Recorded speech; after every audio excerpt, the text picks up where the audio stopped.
Greetings, Tony from Old River Hardgoods again.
Well, the music you're listening to is a Battle Dance from my second CD, Last Son. And as always, the links for the full version of the song, as well as the video I did of it, are in the description below. And today's video is going to be primarily about flea market finds, with a little bit of flea market footage thrown in just to break things up a bit. And some folks don't like these segments, but a lot of folks have told me that they do, and they learn a lot from them. So this is what we got for this week, folks. Supposed to be doing Kutztown at the end of the week, but right now the weather's looking pretty iffy, so I don't know if we're going to make that one or not. But anyways, sit back and enjoy. Well, this morning at the flea market, it sure felt like falls. 47 degrees Fahrenheit, and it was just chilly enough for me to dig out a pair of gloves to walk around with. But, hey, that's just me. Pickings weren't great, but at least there were a few things to be had. So let's take a quick look. This is a Stanley. You probably can't see it. V logo, number 3 level. Not in too bad a shape. Going to need a little cleaning, but this is one of the laminated ones, and they turn out pretty nice. Little patent pending pad saw, blades along the short side, but at least it's got a blade. Pair of these BB flaring pliers. Never did find out who made these, but yeah, they're neat. This, I believe, is a Buck Brothers paring chisel. Flush paring chisel, although it's kind of rough. We'll see how that comes out. It does have a London pattern handle with, unfortunately, a hanging hole in the end. This is, not my usual cup of tea, but it came along for a ride and see if I can get the freaking thing open here. Yep. Little compass. It's got some staining. It's still kind of neat. It's an older one, made in Japan. So,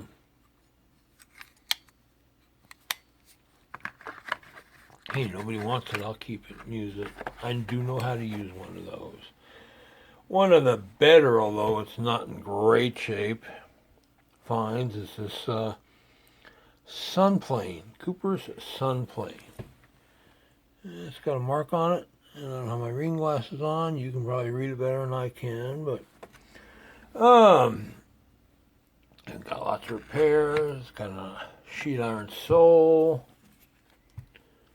but again, they're not very common. So, hand forged blacksmith drift punch, a 1/2-inch corner chisel. I don't see too many in this size.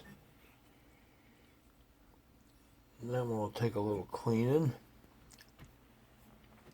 A PS&W Samson Chuck brace, 12-inch sweep, I believe. Unfortunately, the grip is really tight on this, and somebody looks like they tried to drill a hole to get some oil down in there unsuccessfully. But we'll see what we can do with it. Pad works, chuck is good. And this cheapy English and metric combination square set. Yeah, this is newer, but somebody who doesn't want to spend the money for a stair might want it. So, anyways, hey, not a great pile, but it's better than no pile at all. Well, a 45-degree Fahrenheit morning at the flea market sure produced some tools. This is the first batch of them. None of this stuff is really great. Well, I'm saving the best for last. But this is just some of the stuff that I got. So, quick look. Brown and Sharp center finder, user-crafted bevel square. This one is a Philadelphia maker. I can't quite read the mark on it, but that's a pretty good collectible there. Wooden spoke shave, decent blades. Handle's going to need some help.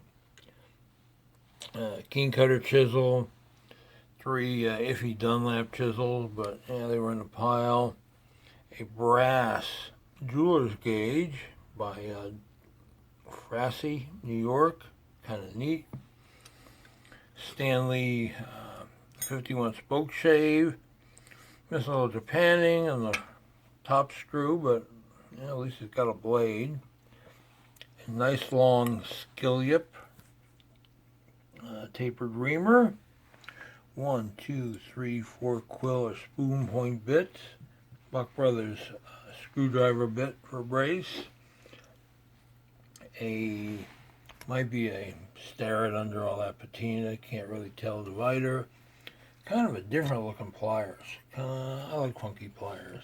Occasionally they even sell. So, and this one I'm not sure on. Kind of looks like a mill pick, but also looks like a saw setting hammer. So let's go lose that handle and a bunch of patina, and then we'll figure that out. So that's the first blast. And round 2 of the morning's flea market fun. There's a Craftsman by Miller Falls brace. I believe this is the Lion Chuck. Pretty good shape, except for some funky on the handles, but we can fix that. A hewing hatchet. Looks like somebody started to clean it, but they failed to get the handle out of it and gave up on it. So you did some drilling, so I get to do the rest of the cussing. I guess it's a 3/4 inch mortising chisel of sorts. I don't see a mark on it. Might be a Beatty looking at the socket. A Woodings Verona. You can tell by that little mark. Railroad ads. Yeah, not too bad a shape, except for the funky green paint, but I think that was original. Canvas bit roll. Kind of rough, kind of dirty, with just a few funky bits in it, but I got it mostly for the roll, because these things always sell. Needs a little cleaning. Get out of the way. Another Craftsman tool is this hacksaw. Got some wear, but these things are kind of neat. Kind of space-agey, if you like that sort of thing, and they work pretty well. And last in this particular pile, I did not buy this for the brace, but I did buy it for the 3/4 inch Stanley screwdriver bit that is currently stuck in the chuck, but we will figure something out. So that was the second batch. One more to go. And the last of today's pickings. Well, we got us an Auburn Tools plow plane. Pretty good shape. Threads are not too bad a shape. The screws, the nuts all work.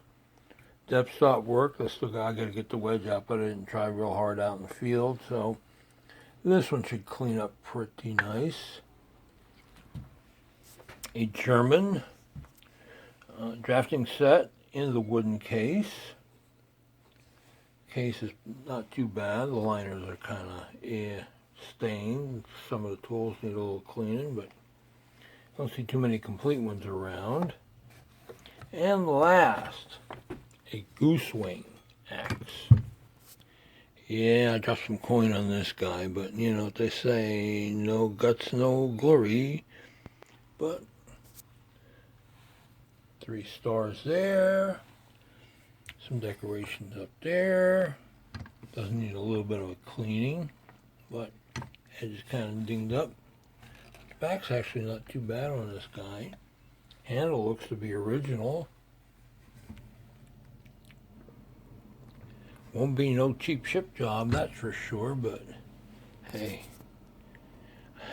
I can't tell you the last time I had one of these guys, and it sure wasn't this nice. So anyways, that's it for this day's pickings. Now I got a whole week's worth of work to be doing.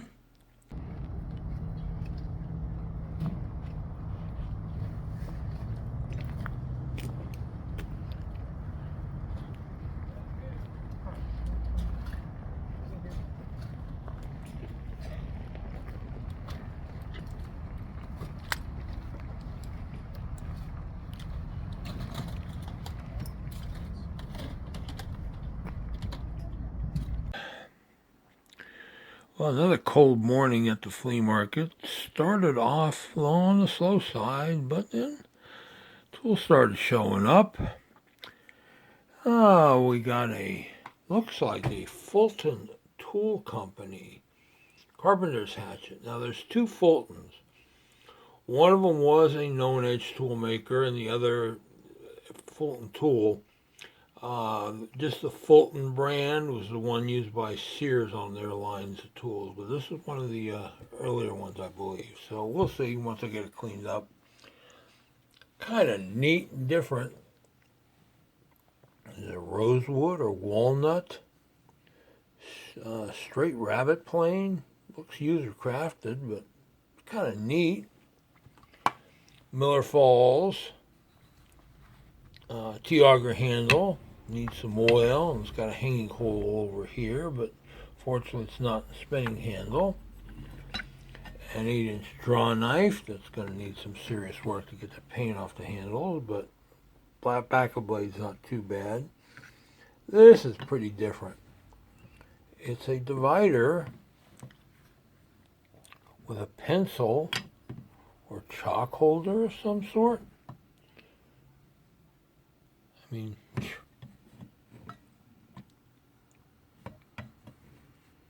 no idea on this one, but it's definitely different. Oh, probably, I won't say this is the ugliest Stanley mortising gauge I've seen, but it's probably going to be pretty close. But a little luck, we can salvage this guy. Probably take some serious cussing and cleaning.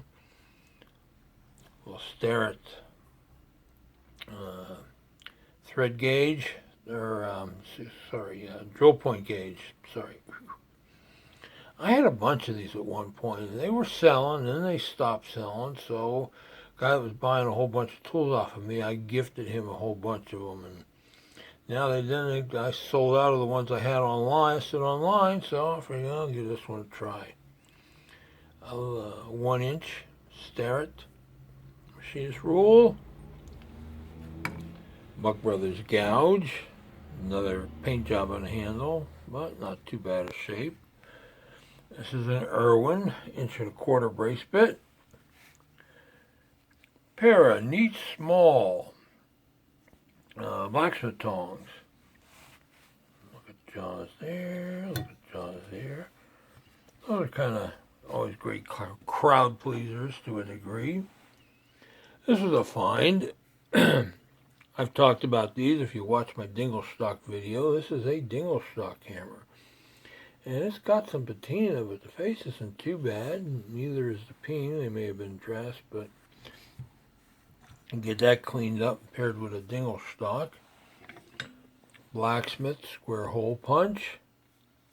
For those of you not happy making round holes, you can make a square hole. Somebody else did some cleaning on this guy, but yeah, what are you going to do, right? Another neat piece that probably nobody will be interested in.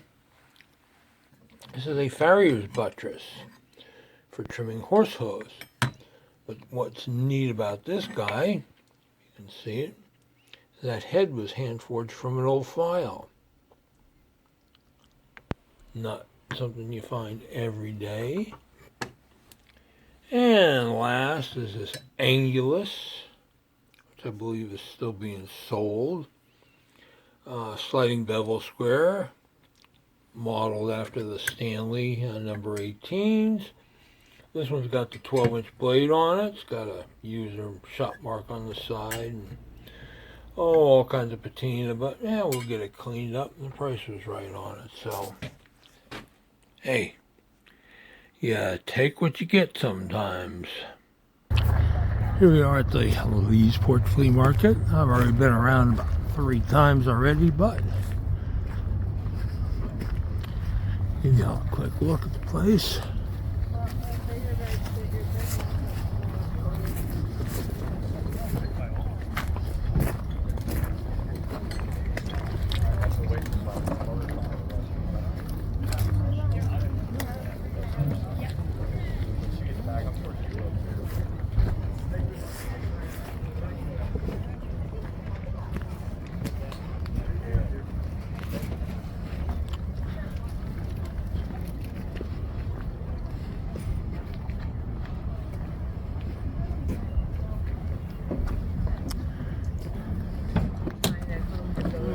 This is kind of known as the main section here. Yeah, moving away from all that. Tired of all this staining and everything. Just 2 packs?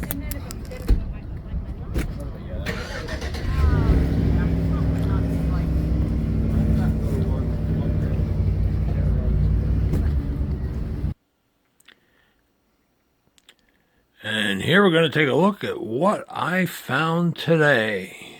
Boy, pickings were solid, and I did spend a whole lot of money, in case anybody's thinking I found this stuff for pennies on the dollar. Like some people seem to think I do, but that's beside the point. Anyways, up top there is a Stanley number 48, Type 1, with the patent date cast on the side. Needs some detailing, but not too bad. A big hand-forged turn screw from a file or rasp. Imagine the size of that file to begin with, to be formed into a tool like that. Here's something you don't see every day. This is a Champion Farrier's tongs. This also has a patent date on it. You can see it there. It's got a kind of a slip joint. Pretty neat. Another blacksmith's tongs. Kind of a flat job, but the handles are sort of plier-like or hollowed, so who knows. This is neat. A big medical caliper. I won't tell you what we used to call these, but eBay won't let you say that anymore. But anyway, this is stainless steel. It's English and metric on the English on one side, metric on the other. Stanley 93 butt gauge. It is missing the little fence, and screw might be a replacement, although I've seen some that never had them, so who knows.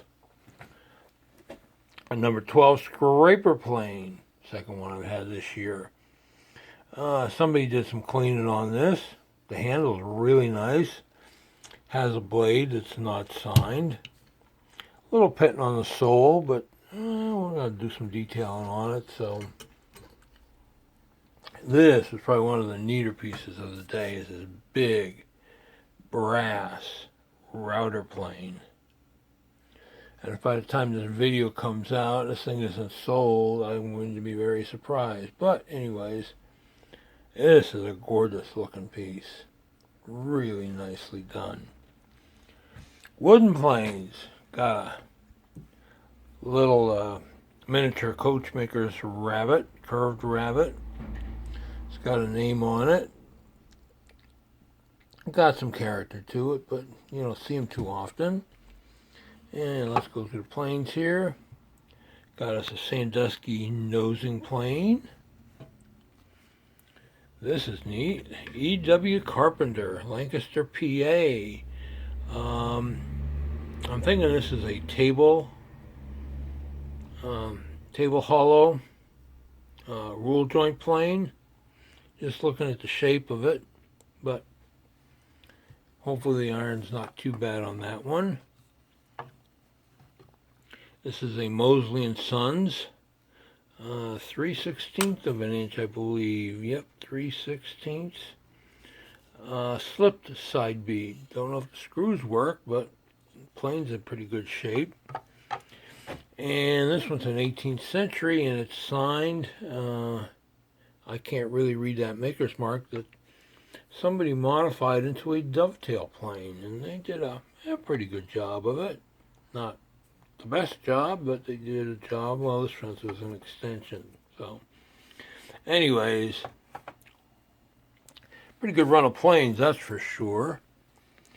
Here we have a James Swan, a hollow auger for brace.